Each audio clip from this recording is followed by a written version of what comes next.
Trust is fundamental for students to meaningfully engage with feedback, but how do instructors actually build it? That's the focus of this week's 60-second SOTL from Elon University's Center for Engaged Learning. I'm Jessie Moore.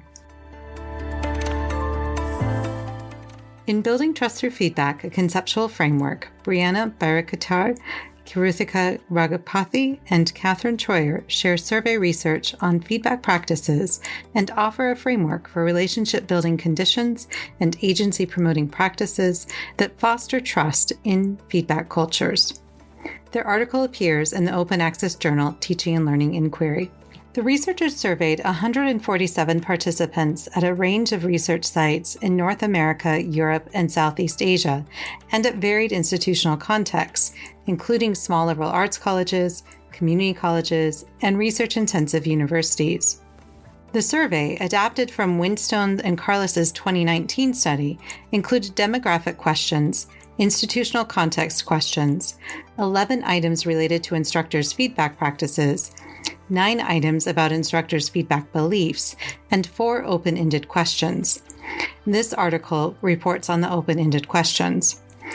The open-ended questions explore instructors' feedback strategies, their practices around returning feedback to students, how instructors view their feedback strategy as contributing to an inclusive learning experience, and anything else regarding feedback that the participants wanted to share. The researchers used deductive coding with pre-established codes based on prior scholarship on feedback and trust for initial coding of the open-ended responses. After their initial coding, the research team adapted their codes to reflect emerging themes in the data and then recoded all of the open-ended survey responses. Their data analysis discussion offers a helpful model for other research teams writing about their coding process.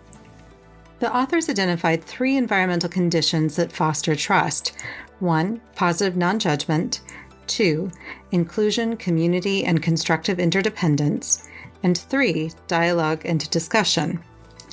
They also highlight 3 instructor feedback practices that promote student agency. 1, showing empathy and sensitivity to student identities. 2, communicating high expectations. And 3, encouraging student self-evaluation. Together, these conditions and practices form a conceptual framework where trust isn't a byproduct, it's actively cultivated. This synergy creates space for reciprocity, vulnerability, and growth in the feedback process. The takeaway? Feedback isn't just about assessing student learning. It's a relational, social practice that depends on trust and student agency, and instructors can intentionally design for it. To learn more about this study, visit our show notes for a link to the open access article.